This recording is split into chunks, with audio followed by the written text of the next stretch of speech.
तो कानुपात्रा से जब पूछा गया कि तुम्हारा अंतिम इच्छा कुछ हो तो बताओ, तो उसने कहा, मैंने जीवन भर विठोबा के कीर्तन सुने हैं, जीवन भर विठोबा का केवल नाम सुना है, दर्शन नहीं किया। एक बार मंदिर में आज्ञा लेकर के पुजारियों से कहा, आप तो राजा के सैनिक हैं, आप तो जो चाहे कर सकते हो, जब राजा मुझे बुला ही रहे हैं तो राजा केवल एक प्रस्ताव दे रहे हैं, मुझे एक बार विठोबा को देखना है, उनको देख के मैं आ जाऊं। तो मंदिर में प्रवेश वर्जित था, वैश्या की पुत्री है, लेकिन राजा ने आज्ञा कर दी, बोले नहीं, इसको दर्शन कराओ, उसके बाद ही हमारी सेवा में रहेगी। तो पुजारी आदियों ने भी आज्ञा दे दी, मंदिर के द्वार खोल दिए और कानुपात्रा गई है। पहली बार विठोबा के सामने कमर पर हाथ धरे ठाकुर जी को आज तक केवल सुना है, लेकिन आज जैसे ही देखा, सन्मुख गई, जाकर के कानुपात्रा के नेत्र सजल हो गए और सजल नेत्रों से ठाकुर जी से कहती है कि नाथ,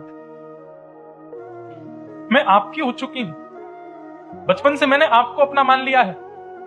आपने मुझे माना कि नहीं ये मुझे नहीं पता, पर मैं आपको अपना मान चुकी हूं। अब आपके अलावा यदि मेरा कोई स्पर्श भी करे, मेरा कोई वर्ण करे, तो इसमें मेरी कोई लाज नहीं जाएगी, आपकी लाज जाएगी। अरे कोई बहुत बड़ा व्यक्ति यदि सामान्य को अपने जीवन में बुला करके कुछ समय बाद उस सामान्य का त्याग कर दे, तो सामान्य पर कुछ नहीं जाएगा, उस बड़े की निंदा होती है। हम सामान्य जीव हैं, हम आपकी शरण में आए हैं, आपके चरण में आए हैं नाथ, मैं आपकी शरणागत हो गई हूं। और सुनिए, मैंने सब जगह फैला दिया है कि मैं आपकी हूं, मैंने नगर नगर में, गांव गांव में जाकर के कह दिया मैं आपकी हूं, और आपके बाद यदि वो राजा मुझको स्वीकार करेगा तो इसमें आपकी बड़ी निंदा होगी नाथ। अब वो राजा मुझे स्पर्श भी ना कर पाए, ऐसी योजना आप बनाओ। कानुपात्रा ने ठाकुर जी से कह दिया, और यदि आप मुझे स्वीकार नहीं करे हैं तो फिर आप पूरे पंढरपुर में जाके घर घर में जाके बता दीजिए सबको कि कानुपात्रा को मैंने स्वीकार नहीं किया।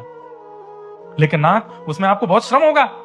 इतने हजारों घरों में, हर घर में जा जाके आपको बोलना पड़ेगा कि कानुपात्रा मेरी नहीं है, कानुपात्रा मेरी नहीं है, इतनी हजार जगह जाकर के आप श्रमित होंगे, उससे अच्छा तो इस कानों को स्वीकार कर लीजिए ना। ये सामने खड़ी है, द्वार पर खड़ी है, आपके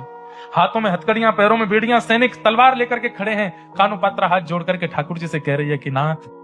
मैं आपको मान चुकी हूं अपना, अब आप भी मुझे मान। एक क्षण के लिए एक दिव्य तेज प्रकट हुआ, सबके नेत्र बंद हो गए, सब अपनी आंखें छुपाने लगे, और एक क्षण बाद जैसे ही वो तेज विश्राम हुआ, हथकड़ियां रह गई, बेड़ियां रह गई, कानुपात्रा अंतर ध्यान हो गई, विठोबा ने अपने भीतर उसको समाविष्ट कर लिया, अंतर ध्यान हो गए, तन पड़ा रह गया वहीं पर और विलीन हो गई ठाकुर जी में।